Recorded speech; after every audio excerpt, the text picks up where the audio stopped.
ஹாய்ங்க. காலையிலேருந்து ஏதாவது variety rice சாப்பிடணும் போல் தோணிக்கிட்டே இருந்துச்சா, சரி புளி சாதம் இல்லைன்னா லெமன் சாதம் 2ல் ஏதாவது ஒன்று பண்ணிடலாம் அப்படின்னு தான் நான் நினச்சிக்கிட்டு இருந்தேன்.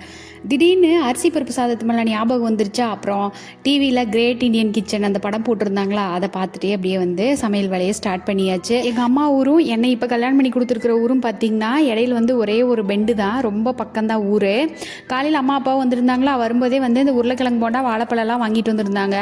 இந்த உருளைக்கிழங்கு போண்டா நான் நிறைய கடையில் சாப்பிட்ருக்கேங்க, ஆனால் எங்கேயுமே இப்போ வாங்கிட்டு வந்துருக்கிறவங்க பண்ணுற மாதிரி டேஸ்ட்டில் கிடைக்கிறதே இல்லை. அதனால் எப்போ வந்தாலுமே அங்கேருந்து உருளைக்கிழங்கு போண்டாவும் ஆனியன் போண்டாவும் வாங்கிட்டு வந்து கொடுத்துருவாங்க. வெரைட்டி ரைஸ் கூட வச்சு சாப்பிடும்போது அது ரொம்ப டேஸ்ட்டாக இருக்கும்.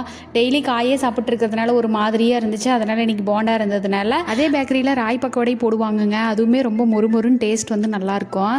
இந்த 2-3 நாளாக சாப்பாடு வச்சதெல்லாம் மீந்து போயிட்டே இருந்துச்சா, அதனால் ஒரு அரை டம்ளர் அளவுக்கு தான் அரிசி வச்சுருந்தேன்.